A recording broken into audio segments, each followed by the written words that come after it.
de moi qui ne lit pas bien le français. J'ai 17 ans. Je viens de Walikale. J'ai commencé le calvaire des souffrances en 2020.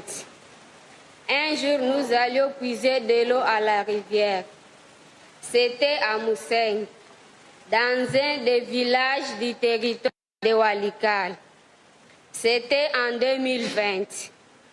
En route, nous avions rencontré des rebelles. Ils nous ont amenés dans la forêt. Chacun des rebelles s'est choisi la fille qu'il voulait. Moi, c'est le commandant qui m'a désiré. Il m'a violée comme un animal. C'était une souffrance atroce. Je suis restée pratiquement comme sa femme. Il me violait plusieurs fois par jour, comme il voulait pendant plusieurs heures. Et cela a duré 19 fois, 1 an et 7 mois.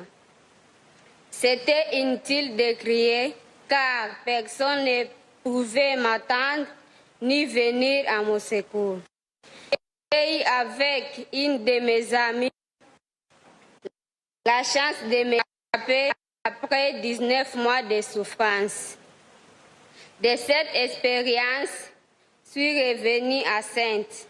J'ai eu des jumeaux assis, des enfants qui ne connaîtront jamais leur père.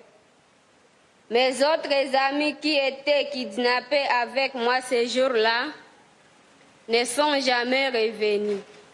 Je ne sais pas si elles sont mortes ou si elles sont encore en vie. Votre sainteté. Avec la présence de dizaines de groupes armés, les tueries se sont intensifiées partout, les familles se sont déplacées à plusieurs reprises, les enfants sont demeurés sans parents, se sont vus exploités dans les mines ou plutôt dans les armées rebelles. Comme mes compatriotes ici présentes avec moi, les filles et les femmes ont commencé le calvaire des violences sexuelles de tous ordres et des tortures sans nom. D'autres populations se sont vues déplacées et n'ont plus trouvé de patrie et race ici et là. Votre sainteté.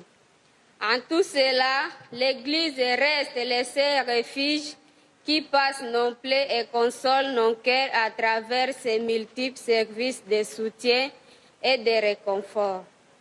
Les paroisses et les services de la Caritas diocésaine restent nos lieux de recours et de secours.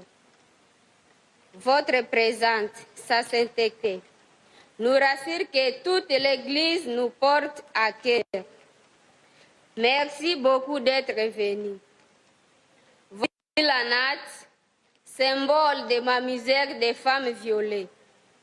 Je la dépose sous la croix du Christ afin que le Christ me pardonne pour les condamnations que j'ai portées dans le cœur contre ces hommes. Que la croix du Christ me pardonne et pardonne mes violeurs et les amène à renoncer à infliger aux personnes des souffrances inutiles.